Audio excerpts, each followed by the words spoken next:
Mui ya ratehang wa Sesotho Sermons and Programs, re a o dumedisa, re a o amohela. Letsatsi lena la 19 kgwedi ke ena ya Tlhakubele, kgwedi ya boraro selemo ke sa 2022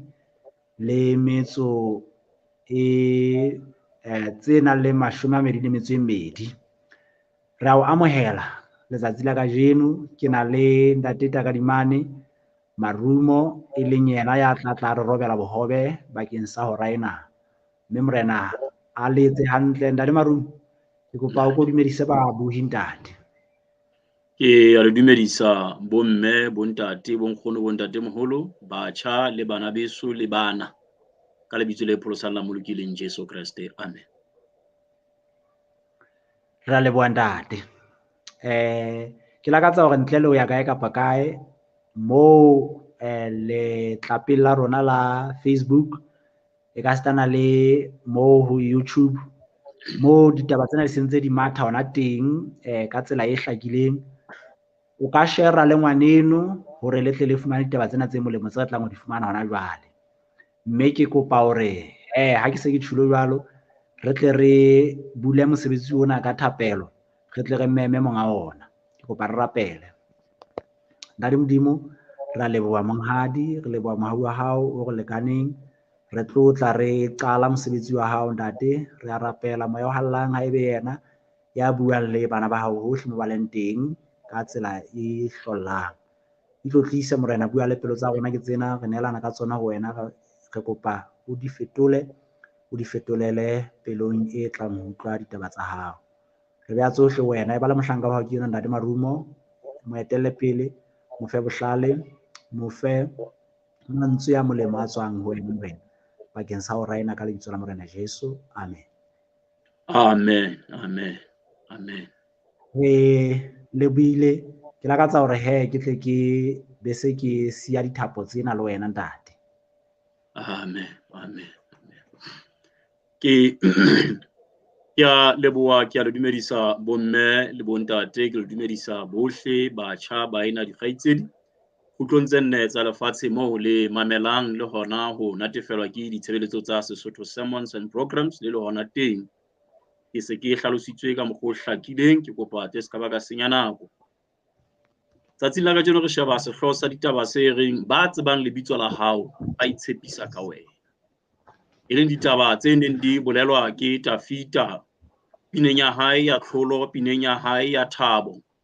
E le thoko a ngollang morena le hona o ngola pesalemeng ya borobong, e leng yona pesalema eo re batlang re tla re bala ditaba tsa rona ho tswa ho yona. Re tla ithuta hore na ke eng e kana lebitsong la morena kapa lebitsong la Jehova. Hobane kutlwisiso ho babadi ba bang ke hore lebitso la morena, lebitso la hae ke semelo sa hae. Mme ke tse ding tsa dintho tseo re tla di sheba ha re sheba ditaba tsa kajeno. Le molemo o bana ba Modimo le bohlokwa ba ho tseba Jehova ha ile yena a buang le ho tseba le lentswe la hae.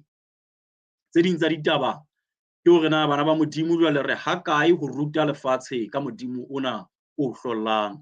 Ke a le mema bohle re ya testamenteng ya kgale, bukeng ya Pesalema ya borobong. Pesalemeng ya borobong ka bala temana tse pedi fela, e leng temana ya borobong le temana ya 10. Bibele e be se baleha ka mantswe ke ana. E re Jehova ke setshabelo ho ya tujwang, setshabelo sa hae mehleng ya matswalo. Ba tsebang lebitso la hao ba itshepisa ka wena, hobane wena Jehova ha o tlohele ba o batlang. Morena a hlonolofatse palong ya lentswe la hae. Jwale lebitsong la Jehova re se re fumana semelo sa hae. Mona moo Tafita a ngolang teng, o bua haholo ka taba ya botshabedi, o bua haholo ka taba ya ho thuswa, o bua haholo ka taba ya ho lwanelwa. Ditaba tse hlahang mona ke tsa motho ya lwanetsweng direng tsa hae, ya hloletsweng ke Jehova. Ntlha e kgolo ya e hlahisang ke hore ba tshepileng lebitsong la hae.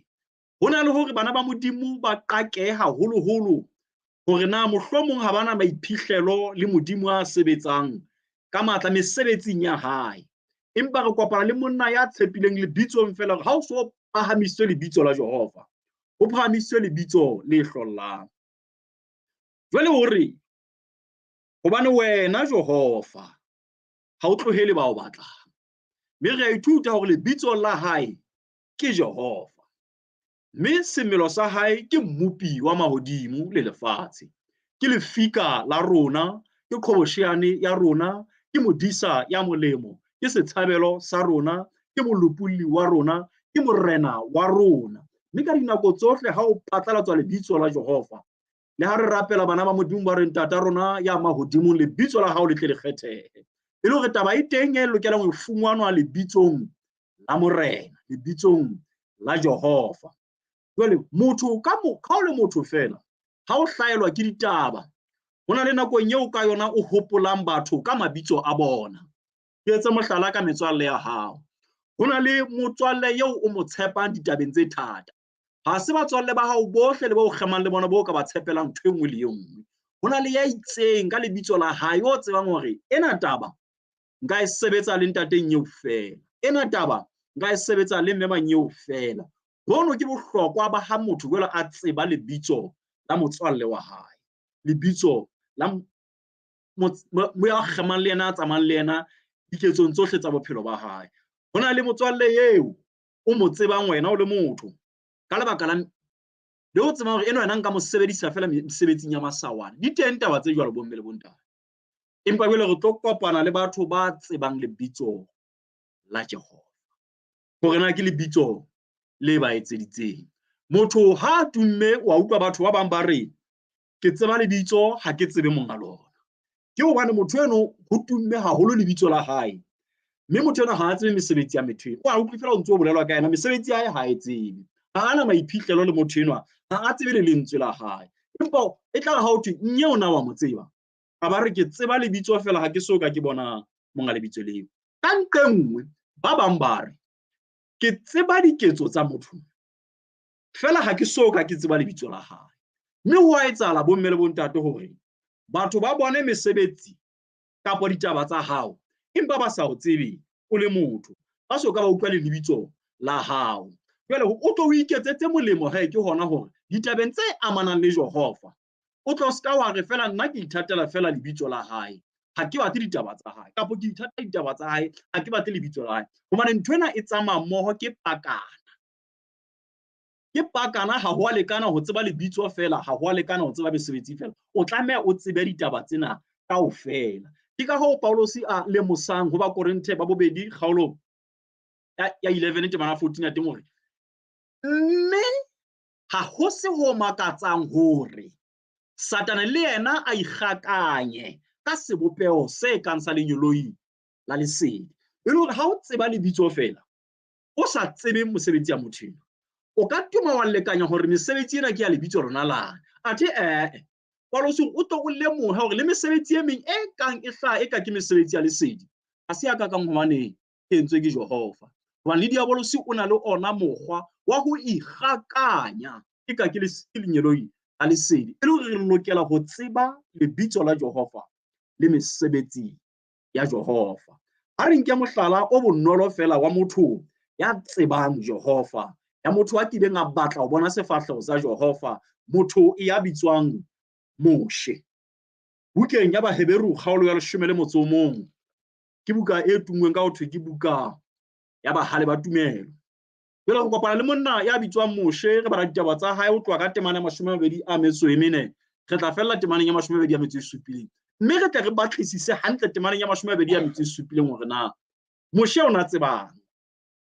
Bibele e re Baheberu kgaolo ya 11 temana ya 24, ka tumelo Moshe ha se a hodile, o hanne ho bitswa morao wa moradi wa Faro, ampa a ikgethela ho tshwengwa le setjhaba sa Modimo, e seng ho thabela menate ya dibi e felang ka pele. A kgolwa hoba sekgobo sa Kreste ke monono o fetisang matlotlo a Egepeta, hobane o ne a tadimile moputso. Ke mana 27 yona e sere ka tumelo o kile a tloha Egepeta, a sa tshabe bohale ba morena, ka hobane a ne a tia jwalo ka hoja a bone ya sa bonweng.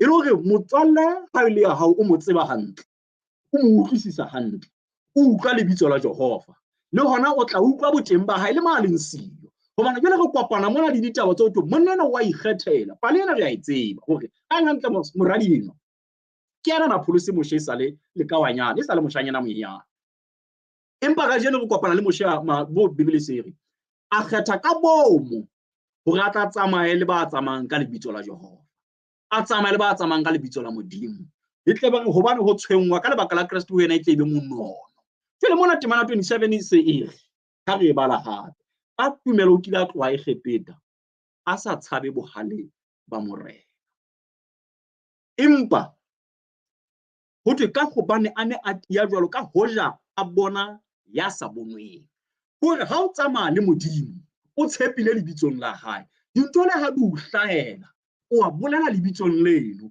o bolela matla ho tswa lebitsong leno hobane o tshepile hore lebitso la Modimo ke lebitso le matla le pholosang le monna na bitsa moshe o etsa peto a ke tla tsamaya le ba tsamayang ka lebitso la Jehova hobane ke a tseba hore Jehova ha ke batlwele ba hae ebile e re moshe o na sa tadimme moputso a sa thetswe ke ntho tse haufinyane dintho tsa menate ya ha jwalo o na sa tadimme moputso pejana mme jwale a re pele mosengodi mona se a bontsha hore jwalo ka ha ka ke motho ya bonang ya sa bonweng o ne a tile ho Modimo o ne a tile lebitsong la Jehova moshe a sena le qeaqeo jwalo ka ha motho kore ka re ke a bona se ke phela lefatsheng mona e re lefatshe ha le etsa lerata la lona le lefatshe ebe ke utlwa fela morena Modimo a ntsa nsebela ebe Modimo a ntsa nsebela Jehova a nsebela a ntsa mpontsha dintho tseo batho ba masa di boneng moshe o na tsamaya jwalo moshe o na phela jwalo lebitsong lena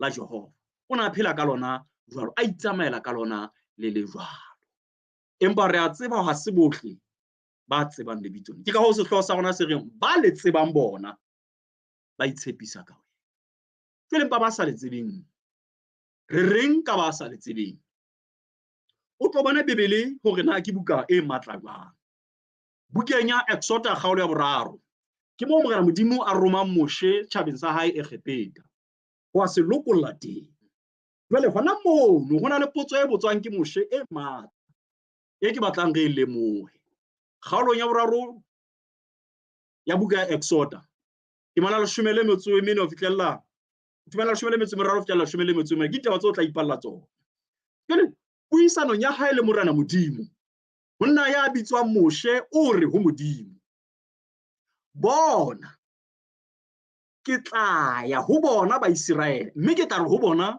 Modimo wa bontata lona o nthumile ho lona jwale o a hutsa hanyane ebe o re e tla re ha ba re ho nna lebitso la ona ke mang ke tle ke reng ho bona ke potse moshe ya botsa morena Modimo o re ke a utlwa ho Modimo wa bontata bona mohlomong ka tebello hore ha o ka fitla batho jwalo fela ba tla tseba hore le jwale motho ena o bua ka Modimo wa bontata rona le mma jwale moshe o hlahisa potso o ha ke re mohlomong ke a lekana banna le basadi bao ba e khepeta ha ba ka ba re ho nna na lebitso la Modimo o tlileng ka ona ke mang ke tle ke reng ho bona morena Modimo wa mo fetola o re ke nna ya leng teng o tla rialo ho bona ba Israel o re ya leng teng o nthumile ho lona e le hore ba tla tseba e le hore ha se phoso hore be moshe wa botsa hore mabitsong a teng a medimo le medingwana ha ba ka ba mpotsa ka la hao ke tle ke go mang hobane ba batla ho tseba ka lebitso hobane ditaba tsa hona di re ba tsebang lebitso ba se ba itshepetse hore mme ha lebitso la ho le ka la totobala hore ke tla ho lona ka lebitso la Jehova hopola motho a bitswang Tafita ntweng ya hae le motho a bitswang Goliath o re wena o tla ho nna ka thebe le lerumo empa nna ke tla ho wena ka lebitso la Jehova yo o mo rwaka e le hore banna bana ke banna ba tsebang hore matla a lebitsong ke tla ka lebaka la lebitso la Jehova yo o mo rwaka ha se yena fela moshe a kileng a batla ho tseba hore na Jehova ke mang monna ya bitswang Paulosi o fihla motseng wa Athene bukeng ya diketso kgaolo ya 20 kgaolo ya 17 temaneng ya 20 temaneng ya 30 o bua ditaba mona ka mora hore a kena ka ga motse a pholletse a bone hore banna bana ba mona ke banna ba hlanyetsang medungwana ka mokgethileng hore banna ba Arioho fela o se a re ho bona ke itse ke ya le motse ka tadima ditshwantsho tsa medimo ya lona ka fihlela a letara moo ho ngodilweng lengolo la kgetheho le reng ho modimo o sa tsebe. Banna bana ba entse di-aletara ka eletara ka baka la medimo eo ba e tsebang. Jwale ba e beile ka mabitso a bona, ke batla ho dumela ka ditshwantsho le mabitso a bona, ke batla ho dumela jwalo. Jwale Paulos ha sa tsamaile a pholletse motseng ona, wa hlokomela o banna bana hle medimo ona ke ntho e ba e hlanyetsang. Ke hle ke batho ba utlwisisang ho hona le matla ka hodimo ho bona. Jwale a fihlela a leta lengolo le ngotsweng fela ho modimo o sa tsebe. Ya ba ke mo aba arabang Paulos ya re ho bona modimo yo le morapelang le sa mo tsebe, ya entseng mahodimo le lefatshe, ke yena o ke tlileng ka yena ke a aha ditempeleng tse entsweng ka matsoho a bana ba. Bomme le bontate, hore re tsebe lebitso la Jehova ho bohlokwa. Re tle se ka ba ra iphumana re tsamaile le medimo e sele. Re tle se ka ba ra iphumana moo dintho di bang thata, re sitwang ho tshepa letho, hobane re sa tsebe matla a funganwang lebitsong la Jehova, matla a funganwang lebitsong la ya entseng mahodimo le lefatshe. Jwale o a fihla monna ya bitswang Paulos o thola ketsahalo ena. Re se re ithutile ka Moshe le yena o la hlathwa re e tla ha ba batla lebitso ke tle ke re o mang, hobane o re ya leng teng ke yena ya o rumileng. O tlo rialo ho bona. Re nke mohlala wa boraro, monna ke eno a lebitso la hae di ngotswe ka Bebeleng ho thwe ke Nebukadnezar. Bukeng ya Daniel kgaolo ya boraro temana ke 15 ke ditaba tseo re di tsebang tsa Shadrach, Meshach le Meshach le Abednego. Jwale ditaba tsena ha di bolelwa mona, banna ba fitla ba tla ho morena ba mo jwetsa ba re o phahamisitse setshwantsho, wa re tle ga o lla ditrompeta di harepa le diletswa tse ding ka mefuta, banna le basadi ba tle ba khumame le tshwantsho seo. Hona le mofuta wa Baiseraele o fapaneng mona, wa Baheberu. Hona le mofuta wa Bajuda o fapaneng o sa khumameng. O re laetsang banna bano ba tle kwana, wa ba bitsa jwale wa ba botsa. Jwale ke a bona taba ena e ka re ngangisano ka ponyewe, hore banna ipuelelleng pele ka qeto ipuele hothwe ha trompeta di lla, diletswa di lla, le medumo yohle le utlwa. Jwale ho leng taelo ya hore bohle ba khumame, lona le khumame, ikarabelleng. Ba fumana banna ba lehlaha ba khumame ebile ba keke ba khumama. Jwale wa laela ho jwale heo se bupi se tjheswa makgetlo a supileng ho fela. O botsa potso temaneng ena 15 e ke batlang re tadime. Ha ka ta utlwa ditaba tsena, ha o ntso ba temaneng ho na le mantswe a potso a monene a reng, mme ke o modimo ofe o tlang ho le lokolla letsohong la ka. Bomme le bontate, ho a lokeleha hore lebitso la modimo yo re mo setseng morao re le tsebe. Ho kgetheha ha lebitso la modimo yo re mo setseng morao go hlakisetswe ke hona, hore hlakela ebe ditaba tse totobetseng ho rona, hobane e tla re hore re etse jwalo re tla qalella ho bona mehlolo e lebitsong lena. Mme pale ena ke pale eo re e tsebang, hobane banna bana ba araba ba re modimo o re o sebeletsang o na le matla a hore re lokolla. Ho mmakatsa Nebukadnezar pale re a e tseba itse ha banna se ba le bane ba se ba le ka hara sebupi, pele ba tswa ba itsamaela ka hara sebupi ba sa tshibile ba itswela. Nebukadnezar a bolela mantswe a reng ho roriswe modimo wa Shadrach, Meshach le Abednego. Ba tsebang lebitso la Jehova ba itshepela ho. Bomme le bontate, e ka ba bohloko bo hlollang ha bana ba modimo e le bona ba senang tshepo lebitsong la Jehova. Re bona monna wa Mohetene, monna wa Babilona, monna bitswang Nebukadnezar ka baka la mohlolo wa o boneng, o se a re ho roriswe modimo wa Shadrach, Meshach le Abednego. Empa bana ba modimo bonahala ekare ke rona batho ba senang tshepo modimong ena. Ho bonahala ekare ke rona ba senang tshepo lebitsong lena, hobane ke ka makgetlo lefatshe le hloka karabo ya mathata a aparetseng lefatshe ka jeno. Ha re bue fela ka ditaba tsa bo Ukraine, ha re bue fela ka ditaba tsa bo corona, ha re bue fela ka ditaba tsa bo Congo, ha re bue fela ka ditaba tsa ho hlokala le ho shwa maseya. Re bua ka ditaba tse ngata tseo lefatshe le hlokileng ho araba ya ba bana ba modimo le bona ha bana karabo. Ka puo ya hona jwale tjena ho thwa ba etsa jwalo ke ha ba etsa ntho e bitswang vote of no confidence, hore ho hloka tshepo lebitsong la Jehova. Re ya bukeng ya motho ya bitswang Isaiah. Jwale re sheba ditaba ho tswa boeletsing ba moprofeta Isaiah, re ya kgaolong ya 51, Isaiah kgaolo ya 51. Re tle re bale ka potlako e kgolo, re baballe nako. Isaiah kgaolo ya 51 re tlo sheba temana ya 11 ho fihlela 15. Haebe re fumane Bebele e se e balwa ka mokgwa kuona. Ere Isaiah kgaolo ya 51 temana 11 le tse latelang ho fihlela temana ya 15.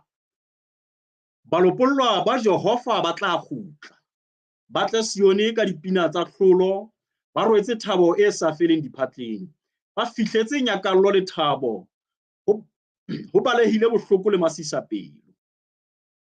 Temana ya 12 ere ke nna ke le tshedisang. Na ke kang ha o ka tshaba motho ya shwang, le ngwana motho ya omellang jwalo ka jwang? Ho ya kang ha o ka lebala Jehova mmupi wa hao, ya adileng mahodimo, ya theileng lefatshe? Ke ka baka lang ha o tshohile ka mehla ka ditshiu tsohle ka kgalefo ya mohlorisi? Ha itukisa holwana. E kae jwalo kgalefo ya mohlorisi? Ya kokobeditsweng ditlamong o tla phakisa a lokollwe, a keke a shwa sekoting, a keke a hloka bohwabe ba hae. Ke nna Jehova modimo wa hao, ya fuduwang lewatle maqhubung a lona a be a dume. Jehova wa makgotla ke lebitso la hae. Haleluya. Jwale morena mona o hlokomela tshobotsi e teng ka ho tjhaba sa hae le rona. Ore ke bona le tatasela jwale ka batho ba matatasela le tshwile difotle.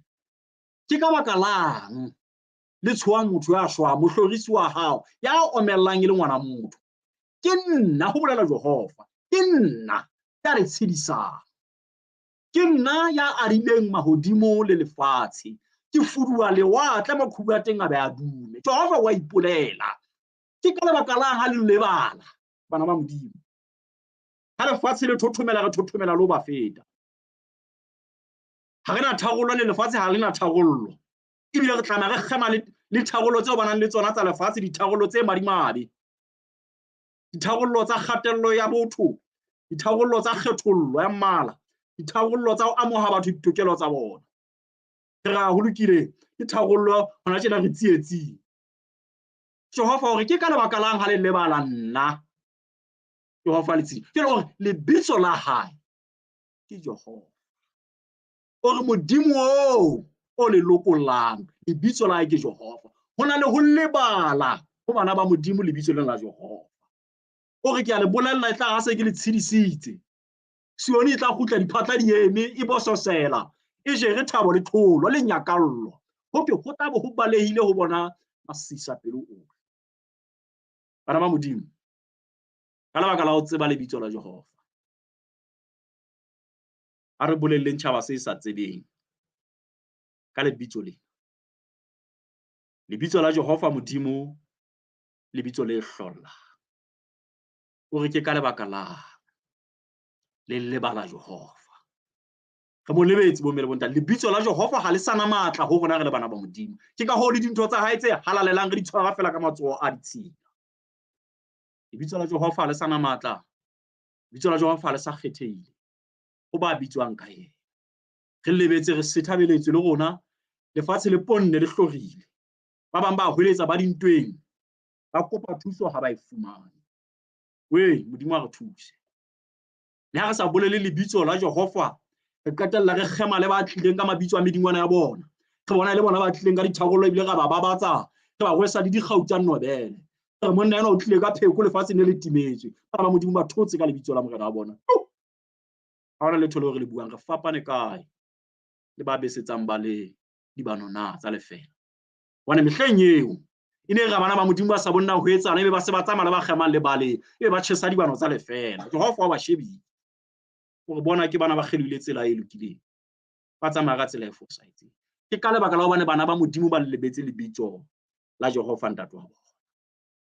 Re tswela pele bukeng ya yona ya Isaiah re bala fela temana ya 16 e se e re temana ya 16 ne re qeta ho bala 15 e re ke beile mantswe a ka molomong wa hao ke o apesitse ka moriti wa letsoho la ka ke tle ke ale mahodimong a matjha ke thehe lefatshe le letjha mme ke re ho Sione o setjhaba sa ka. Ke Jehova a buang ditaba tsena o re ke se ke beile mantswe a ka molomong wa hao Sione ke makala ha o kgutsitse o tholetseng Sione jwale ho bua ka lebitso la Jehova ena o totoballetsa hape hore lebitso la ka ke Jehova ka lebaka la matsoho a ka mafatshe a abueng ke ka lebaka la mesebetsi ya ka le watle le fuduwang ke ka baka la mosebetsi wa ka ke ka baka la lebitso la ka ke o lokolla ngwana ya tujwang jwale Sione ke beile mantswe ya ka molomong wa hao ebile ke o apesitse le ka hore ka hodima ntho tsohle o setjhaba sa ka ba ka nna Sione ya ikhutseng ya khutsa Sione e thola tu e setse lo makala Sione lefatshe le ka le hlaka ka nqena lefatshe le ka le hlaka ka nqena Sione ha e tsebe ba shwelletsweng ke disono fela le bona ha ba thole matshediso ba Sione e khutsitse mantswe a modimo a beile molomong wa Sione e thotse ka ona hobane Sione e ikgethela ho tsamaya le lefatshe le bale ka Jehova ke ka lebaka la le balang lebitso la Jehova na le lebetso hore ba tsebang lebitso la Jehova ba itshepisa ho lona hobane jwale re sa tsebe go le lefatshe le tle le tsebe lebitso lena e tle re ha ba le tsebile tle ba itshepise ka lona e tle re ha ba le tsebile tle ba phele ka lona ke ka lebaka la Sione o kgutsitse ka lebitso la Jehova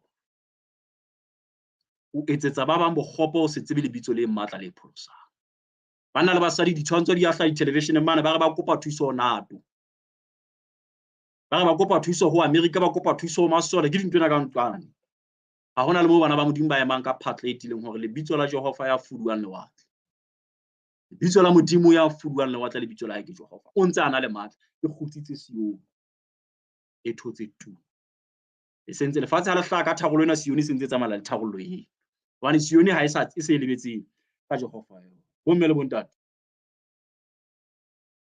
modimo o re beile a re ba re sireletsa le ka moriti wa letsoho la hae ha hona le letho le ka la re hlaelang ha ka ra re le la letsa mahlo a lona dithabeng la mafatshe ohle a tubang hobane Jehova ke setshabelo sa bohle ba tujwa o kenyeletsa le bana ba Ukraine moo ba Sione ya ithola modimo a re tshware ba tsebang lebitso la hao ba itshepisa ka hobane wena Jehova ha o tlohelle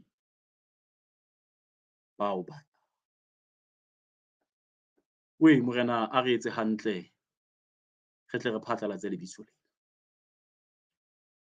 re lebetse ka Jehova ke kang ba Kriste ke kang masala keletso e ngolwa ke motho a bitswang Moshe o e ngola bukeng ya Deuteronoma kgaolo ke ya borobedi re tlo e bala ho tloha ka temana ya 11 re bala kgaolo ya borobedi ya buka ya Deuteronoma re tlo bala ho tloha ka temana ya 11 re tla fella 17 ke ditemana tse batlang di mmalwa e baleha ka mantswe ke yana bebele ha be re fumana re testamenteng ya kgale kgaolo ya borobedi temana ya 11 bebele e re iponele o se lebale Jehova modimo wa hao ka ho se boloke ditaelo tsa hae le ka dikahlolo tsa hae le melao ya hae yeo ke o laelang yona kajeno e meng ya mesebetsi eo bana ba modimo ba e etsang ho lebala kapa ho itebatsa Jehova o se boloke ditaelo tsa hae o se boloke melao ya hae hobane ho utlwa ekare melao ena ya morena e re sitisa ho phela ka mokgwa re ratang ka teng hobane re batho ba ratang ho itsamaela le bakanana jwale bakanana sentse ba sa re letho ka lebitso la Jehova ne re tla qala hanyane ho itebatsa lebitso la Jehova dinthong tse pedi tse tharo e tla ha re phapha e be re lebetse lebitso la Jehova ho tu le melao ya hae ha e sa re letho ho rona ke mana 12 e se re mohlomong ha o se o jele o khotse mme o ahile matlo a matle o dutse ho ona ha dikgomo tsa hao le dinku tsa hao di atile haholo ha o ruile silifere le kgauta e ngata, mme dintho tsohle tsa hao di atile. Pelo ya hao ya ikgomosa, mme wa lebala Jehova Modimo wa hao, ya o nyolotseng naheng ya kgepeta tlung ya bohlano. Wa bona bomme le bontate, ditemana tsena tseo re di ballang mona, re a bontshwa tshobotsi e bakang ditaba tsena. Ke ka hoo Paulos ha a eletsa mohlankana Timothy a re mehleng ya qetello batho e tla ba baithati, ba phelang jwalo samokana e ka ke barapedi empa ba latotse matla a bona.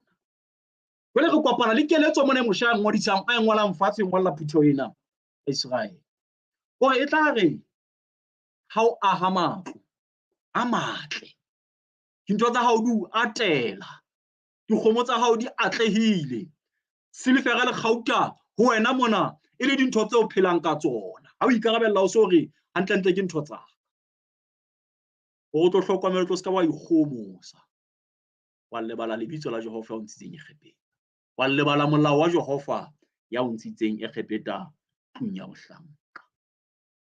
Ikgomoso ke ntho e nngwe e bakang bana ba Modimo ho lebala lebitso lena. Mabitso a sa le mangata o re tsamayang ka ona matsatsing a kajeno, re lebetse lebitso la Jehova. Temana 15 re ntse re tswela pele. Deuteronomy kgaolo ya 8. Ya o tsamaisitseng naha thote eo e kgolo e tshabehang, e nang le dinoha tse tjhesang le diphepheng, naha e omeletseng e senang metsi. Jehova ya o ntsheditseng metsi lefikeng le thata, eo ya o fepileng naha thote ka manna eo bontatao ba sa kang ba e tseba, a tle a o kokobetse, a o leke hore a tle a o hlohonolofatse mehleng e tlang. Temana 17 e re iponele, o tlo ske wa re pelong ya hao, ke ruile dintho tseo ka matla a ka, ka matla a matsoho a.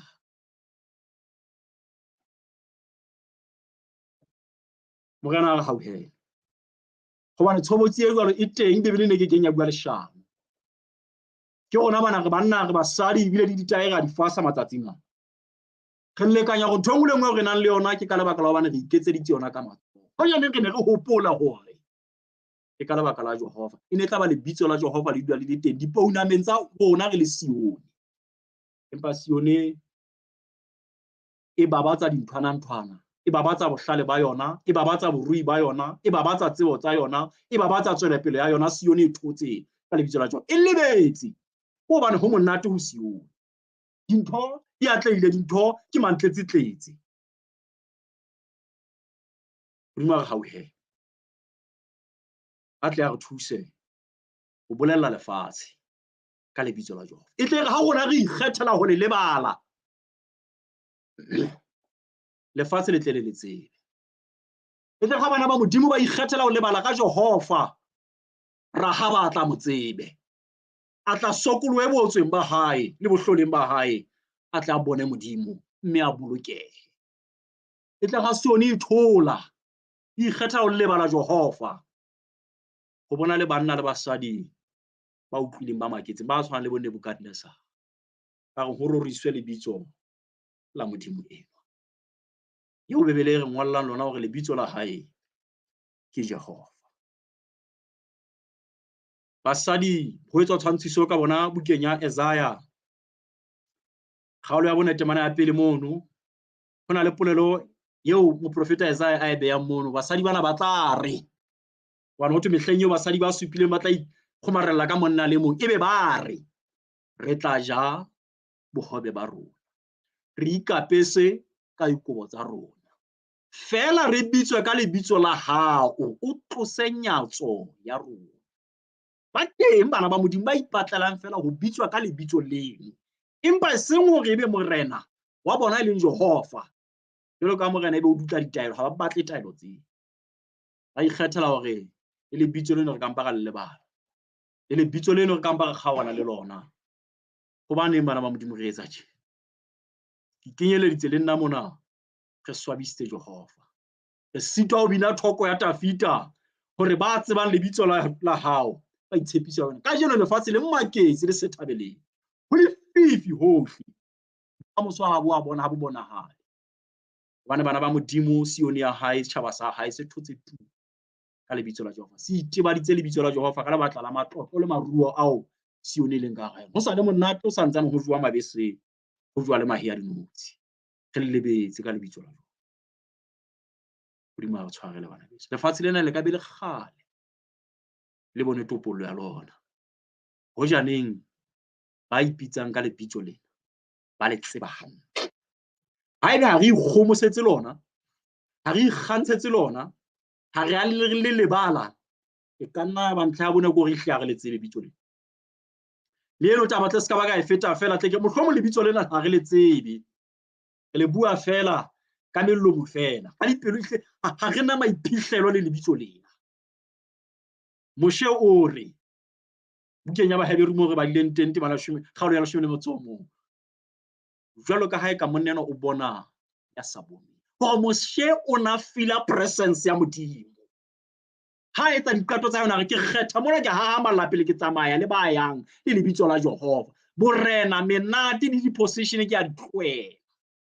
Bona re lebetse. Kapo re a ikgantsha. Kapo re a ikgomosetsa lebitso lena. Kapo ihlile lebitso lena re le tsebe. Ho ha. Ke ka ho sa makatleng ka jeno. Ba bang ba rutehileng bahlanka bao e leng kgale mangwele a bomma bona le bontata bona le bonkgona bona khumamang a kopa mohau lebitso lena. Hore Jehova a sireletsa setlolo, Jehova a sireletsa mora e santsa e le ngwana kapo moradi wa ka. A hole mora eo e sala rapellwa ka lebitso la Jehova. E re ha hodile a sitwa ho bua ka lebitso la Jehova, ebe o ruteha haholo, ebe o batla ho sheba hore na hantle lebitso la Jehova na ke motho a teng. Na Modimo o teng na le Sione maketse. E kopana le ditaba di ngotswe ke banna le basadi hara maranga mona le ha di ngodileng tse ngata hore ntwe bitswa Modimo ha eyo. Bana ba Modimo ba sa le marapellwa ka lebitso la Jehova. Ke bona ka jeno ba kholotsang boteng ba Modimo. Ba re nthwena e tlameha e hlake re hlakise ka science. Ha e kenya hlaka ka science e hlakile, ha hona Jehova, ha hona Modimo, re ntse re thetsa taba tsena kaofela ke tshomo ya paleng. A madi e petsana le dimo. Sione ya thola ya khutsa. Hobane Sione ha ena pina ya tafita, pina ya tlholo. Itebaditse. Modimo a re thuse bana beso. Hobane Modimo o teng. Bibele ke nnete. Jesu wa phela. O ntse go rata le ka jeno, o ntse go utlwela bohloko le ka jeno. Ke bona ho mo makatsang hore ba ileng teng bukeng ya Isaiah kgaolo ya 51. Ke ka baka lang ha le tletse ke tshabo le thothomelo. Jwale ka lona a le tsebe hore ya fuduang lewatle ke Modimo wa lona. Lebitso la hae ke Jehova, mme lona le Sione tjhaba sa hae. Ke hobaneng ha le maketse? Ho baneng ha re thothomela bana beso? Na ko ba lebitso le se le sena matla? Na ko bana re se re lebetse ka Modimo ya etseditseng banna le basadi mehlolo le meka. Modimo ya ntseng a tseba ho etsa mehlolo e tshwanang ka jeno. Bana beso lebitso la hae ke Jehova. Ke thapelo ya ka hore lebitso leo le qalelle le letse manyelenyele botjha ka rakelelo ya ka le ya hao. Ebe lebitso le dutsing mollong wa melomo ya rona, lebitso le dutsing malemeng a rona, lebitso le dutsing botebong ba dipelo tsa rona, lebitso le dutsing bokatlaseng ba mehopolo ya rona, dikelellong tsa rona, lebitso la Jehova. E tle re ha re le tsebile hantle, re ikokobeleditse lona, re sa ikgomosa, re sa ikgantsha, re tle re bolelle lefatshe. Bana beso tshepang lebitso la Jehova. Hobane wena Jehova ha o ko botlohelle ba o batla. Bomme le bontate Jehova ke a re tlohela. Ke a dumela ka jeno re qekiswa hape hore bolelang ka ditaba tsena. Le morena Jesu o ile a nna a tjho hore ba tla nswabela hodima lefatshe le nna ke tla ba swabela. Ba tla hlabelwa ke dihlong le nna ke tla ba hlabelwa ke dihlong. Hobaneng re hlabelwa ke dihlong? Ka lebaka la lebitso lena. Leo buka ena ha re bala e tletseng ditaba tse hlollang hakana ka lebitso lena bana ba Modimo. Morena a re etse hantle hore hopotsa ka lebitso la hae. Matla a fumanehang lebitsong la hae. Mme re tle re ya ka lona re sebetse ka lona. Mamela Pesalema e ngolwa ke monna a bitswang Tafita. Ke a bona Tafita ke motho ya bileng le dikopano le Modimo tse hlollang. Ya jwale ho leka ho phetha ditaba tsa rona. Pesalema ya Tafita ha o e bala temana ya pele, ya bobedi le ya boraro di na le mantswe ke yana. Ke pesalema ya 23. E bala ka mantswe ke yana, pesalema 23 ke e bala kutlong ya bohle, ditaba tsena o tlo se ka thwe ke di qapile. E re Jehova ke modisa wa ka, nkeke ka hloka letho. O mphomotsa makgulong a matala, o ntsamaisa pela metsi a kgutsitseng. O hlabolla moya wa ka, o tsamaisa mehleleng ya ho loka, ha baka la lebitso la hae. Le yena Jehova le tjena o boulella lebitso la hae. Ke ka hoo Dafita ha phethela mono o re, o tlotsitse hloho ya ka ka ho le mohope wa ka o kgapatseha, o tekile tafole pontsheng ya dira tsa ka. Modimo lebaka leo a tekang tafole pontsheng ya dira tsa hao ke ka lebaka la lebitso la hae, seng la hao. Hore tle re dira tsa hao ha di o tadimile, di tle di bona hore borui bona bo nang le bona bo hlantse. O fuwe ke Jehova. Modimo o etsa seo hore ba tle se ka ba bone bana ba tshepileng lebitso lena le senang Jehova. Ha bana letho. Modimo re ke tla teka tafole mehleng eo pontsheng ya dira tsa hao. O ithutile monna a bitswang Dafita hore hela ho dula lebitsong lena ho a pholosa, hobane lebitso la Jehova le na le matla, le na le bophelo, le tshepeha ka dinako tsohle. Mme le kajeno bomme le bontate ditaba tsa rona ha di ngata. Re ne re kopana thokong ya pesalama ya 9. Pina ya tlholo, pina ya thoriso.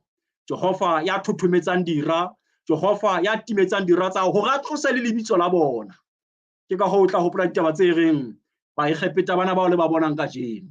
Di ke la bona le ba bona hape. Matshwenyo ana le a bonang kajeno bana ba Modimo. Lebitso la Jehova na le matla a ho a tlosa. Ha fela re le tseba hantle, re ikokobeletsa lona, re sa ikgomosetse lona. Lebitso la Jehova le na le matla. Ba tsebang lebitso la hao ba itshepisa ho wena, hobane wena Jehova ha o ke o tlosele ba o batlang. Jehova ha le ba hae bana beso ba mo batla. Thoko ena e qala ke ngola botjha kelellong ya hao le ya ka, re tle re bine ka yona. Boikgantsho bo e ka ba le bona bo tle bo tlohe dipelong tsa rona. Tshabo le thothomelo di tlohe le letswalo. Jwale ka ha se re beetswe mantswe melomong ya rona ya Sione, ha re phatlalatseng lebitso la Jehova. Ha re hopoleng lebitso la Jehova, re mo tshepe hape. Tle re nke se bolelwang ke Petrus a re, lahlelang dipelaelo tsa lona ho yena, hobane Jehova o matla, o a tshepeha, o mosa, o lereko, o dieha ho halefa, Modimo ke lerato. Tsena tsohle re tle re di hopole kelellong tsa rona ka lebaka la lebitso la hae, e leng Jehova ya re phedisang. Ka Kreste Morena ho be jwalo. Amen.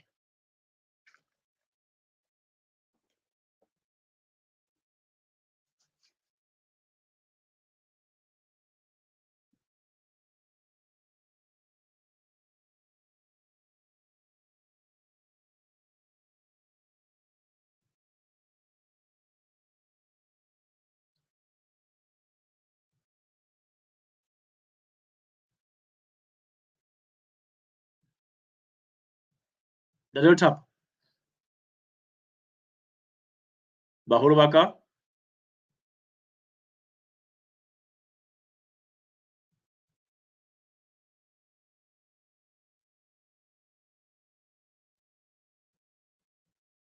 bomme le bontate, ke dumela re ntse re hlaha hantle marangrang. E ka nna ba ke bontate ka mane ba re sa re fumaneng ha re etseng thapelo re ntano kwala. Jehova moloki ya dutseng lehodimong, lebitso la hao ntate le kgethehe. Thapelo eo re tle re ha re e rapela, re tle re utlwisise jwale. Ntate re a leboha hobane o a tshwenyeha ha re le bana ba hao, re tshoha difotle, re thothomela ha lefatshe le re se re itebaditse matla a lebitso la hao ntate, re tshwarele. Re etsetse ka ho loka kajeno, re hopotse lebitso la hao ntate ka mahlati ohle ha re khumama. Mangwele a rona a tla ise thapelo ho wena, ke hona fela moo bana ba hao ba ka fumanang lesedi, ba ka fumanang thuso teng. Tsohle di tle di etswe Morena ka lebaka la tshepo e tiileng lebitsong la hao. Re be le tumelo e phethahetseng Modimo, hobane o re ha dintho di etswa ho sena tumelo, jwale ho no fetoha sebe re be le tumelo ka jeno hore lebitso la hao le ntse le na le matla re boloke ntate re pholose ho re fa taelo ka jeno ho beha lentswe ya hao melomong ya rona re le siyo le tjhaba sa hao jwale re phatlalatse lebitso la hao bana ba hao ba makakabetsing ba le tsebe banna le basadi ba ditlhorisong ba dintweng ba hlokalletsweng ba kulang ba tsebe lebitso la hao Jehova re kopa tshwarelo ntate be re la ka thola re sitile ho beha ka pela tjhaba sa hao lebitso la hao wena o leng setlhare ngaka e kgolo e fodisang mafu ohle ka jeno re phatlalatsa lebitso la hao Jehova re re wa halalela Jehova makgotla ha hona ya tshwanang le wena bula tsebe tsa rona re tle re utlwe ha ile wena a buang bula tsebe tsa rona re tle re o bone modimo o tlo bua le rona ka matsatsi ohle ka lebaka la Kristo be jwalo amen Amen. Amen. Lebitso la Morena Jesu le bokwe, lebitso lena le leholo ka ho fetisisa. Lebitso leo Bebele e reng ha o lebitso leo batho ba lefuweng tlasa letsatsi leo ba ka bolokehang ke lona ka ntle le lebitso la Morena Jesu. Ruri re lebohile haholo mohlanka Morena, ntatemoholo Takadimane Marumo ka thuto ena e matla, mme e kgolo ke hore ka nnete ba jereng lebitso lena ha ba lokile ho tjhetjha hore lebitso lena le qetelle le fetohile taba fela, empa ba lokela ba fane ka se molemo se fumanwang lebitsong lena, mme ba se ke ba tjhetjha. Ka nnete re lebohile Morena haholo ntate ka bosebeletsi ba hao ka jeno lena, mme ke lakatsa hore ke lebohe ntate Thapelo Letete ka metjhining eo a ntseng a re lotomanyetsa dintho re di kopane bakeng sa mosebetsi wa kajeno. Ke lebohe le lona babuhi ba kgabane moo le leng hona teng, ke ntse ke bona maikutlo a lona. Agostina Methuko o re lebitso le leholo ho feta mabitso ohle, what a wonderful name. Tankiso Letshedi le yena o re amen and amen.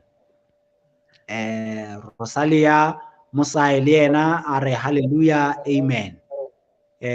Masi Pekosela Marumo le yena a re amen. Ke kopa hore hang hape re na le kgaitsedi ya rona Ausi Masentle eo bophelo bo se monate, eo ke tla kopa hore moholo wa ka pele a theoha mona a ke a behe mantswe a thapelo.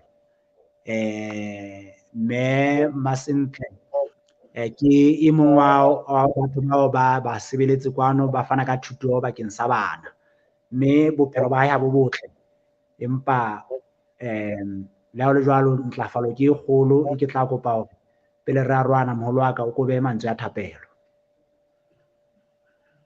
ha re rapeleng ntate modimo wa rona ya lemosa le lerato bakeng la lebitso le beuweng la kgaitsedi ya rona Masentle Morena ya senang bophelo le mabitso a sa hlahang mona Morena le modimo a bana ba hao bohle ba senang bophelo ka jeno o laetse hore modimo ha hona le ya ba bang baholo ba tle ba phamise matsoho Morena matsoho ke yana ke a phamisitse ntate modimo hlatswa di tsa ka modimo wa ka tse ka thibelang hore thapelo ena tle fitlele hodimo la ho le monko monate hlatswa diketso tsa matsoho ana Morena modimo tsebe tse kgahlisang mme wena o le modimo o tlo ame mmele wa moradi eo wa hao mme ka baka la ho tseba ho tlameha ha mesifa le masapo a hae wena o le modimo tlamolla mo tlamehile mo sa hlokang ho tlameha teng empa mo kgawileng teng ho lokela ebe o tlamehile tlama modimo ka letsoho la hao hobane ko wena ngaka e kgolo e fodisang lefatshe re a leboha modimo ha o ntse re fa monyetla o kopa ho wena hobane ha hona moo ka bang rang ka teng fodisa ba bang bohle modimo wa ka le bona ba mabitso a bona a sa hlahang thapelong ena empa wena o le modimo o tseba hore ba kula ka nako ena bohle ba okang moradi wa hao Morena ba fe bohlale ba fe le boikokobetso ba ho mo oka le mo thusa dingaka manese le ba lelapa ba ekabang ba na le tshusumetso ho yena nakong ena ha ya bokulo ba etse hantle modimo wa ka boikokobetso bohle ba tle ba sebetse hore mmele wa moradi wa hao tlo kgutlele mo a tla o sebelletsa ka thabo le ka nyakalo le yena e le motho modimo wa ka kelellong ya hae mo hopotse lebitso la hao o hopotse lebitso la hao Jehova tla tsebe, mme ka lebaka la lebitso la hao tla fumane pholo. Phephetela lefu leo le ka bang le mo apere ka nako ena ka lebitso la Jesu. Lebitso la Jesu re a kgalema ntate mafu ohle a hlophang bana ba hao, bana bao ba tlo iphela ka kgotso. Hobane re a tseba o Modimo ya ratang ho pholosa le ho phedisa. Ha o a tla ha e se fela ho tlisa bophelo, empa ke diabolosi a batlang ho tlosa bophelo. O hlokise sebaka ka nako ena Morena Modimo, e tsolla tsohle tse mpe tseo wa di entseng baneng ba hao ka lebaka la Kreste o tlo ho be jwalo. Ena ke thapelo e re etsang ka boikokobetso lebitsong la moradi wa hao Masentle le bohle ba sahlano mona, empa le Modimo o tseba hore ba kula. Amen.